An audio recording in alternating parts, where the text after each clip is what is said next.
Saudi আরব ও ফ্রান্সের মধ্যস্থতায় নতুন করে শুরু হতে যাচ্ছে স্বাধীন ফিলিস্তিন গঠনের আলোচনা। যুক্তরাষ্ট্রের সাথে $600 বিলিয়ন চুক্তির পর ফিলিস্তিনের বিষয়ে সৌদি আরবের এই সরাসরি হস্তক্ষেপে হতবাক ট্রাম্প। এই মুহূর্তে সৌদির বিরুদ্ধে কথা বলার মতো পরিস্থিতিতে তিনি নেই বলেও আলোচনা করছেন বিশ্লেষকদের অনেকেই, যা উঠে আসছে সমাজ মাধ্যম থেকে শুরু করে খবরের পাতায়।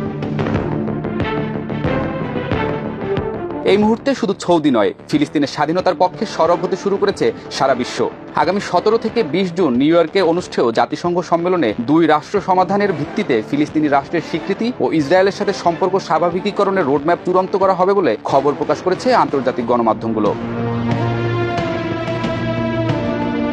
এই সম্মেলনের প্রস্তুতিতে ইতোমধ্যে 90টি দেশ ও 35টি আন্তর্জাতিক সংস্থা যুক্ত হয়েছে, যার মধ্যে জর্ডান, স্পেন, ইতালি, ইন্দোনেশিয়ার মতো দেশগুলি নিরাপত্তা ও অর্থনৈতিক পুনর্গঠনের জন্য পৃথক ওয়ার্কিং গ্রুপ গঠন করেছে।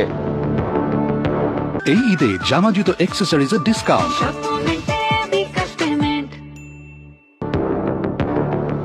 1967 সালের যুদ্ধের পর থেকে ফিলিস্তিন ইস্যুতে সৌদি আরবের নেতৃত্বমূলক ভূমিকা রয়েছে। গত সেপ্টেম্বরে সৌদি আরব ফিলিস্তিনিদের জন্য মাসিক আর্থিক সহায়তা চালু করেছে, যা ইতোপূর্বে প্রদত্ত $5.3 বিলিয়ন সহায়তার পরিপূরক। ইসরায়েলি প্রধানমন্ত্রী ফিলিস্তিনি রাষ্ট্র গঠনের প্রস্তাবকে সন্ত্রাসের পুরস্কার বললেও সৌদি পররাষ্ট্রমন্ত্রী মানাল বিনতে হাসান রাদওয়ান জোর দিয়ে বলেছেন, ফিলিস্তিন ছাড়া শান্তি অসম্ভব।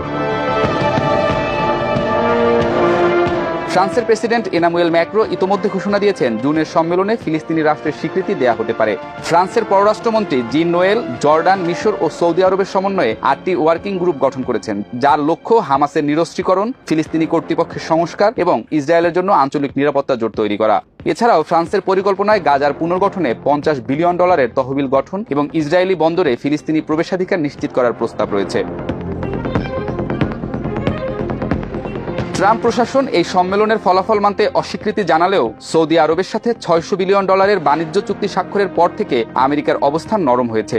ইসরায়েলি মুখপাত্র জোনাসন বলেছেন, হামাসের উপস্থিতি ছাড়া আলোচনা অর্থহীন। অন্যদিকে ফিলিস্তিনি স্বাস্থ্য মন্ত্রণালয়ের তথ্য মতে গাজায় ইসরায়েলি হামলায় 54,000-এর বেশি নিহত ও 20 লক্ষ মানুষ বাস্তুচ্যুত হয়েছেন।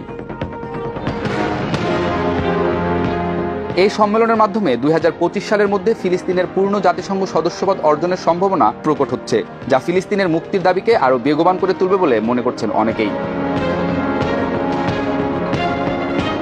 এই সম্মেলন শুধু ফিলিস্তিন ইসরায়েল দ্বন্দ্বই নয়, পুরো মধ্যপ্রাচ্যের ভূরাজনীতির মোড় ঘুরিয়ে দিতে পারে।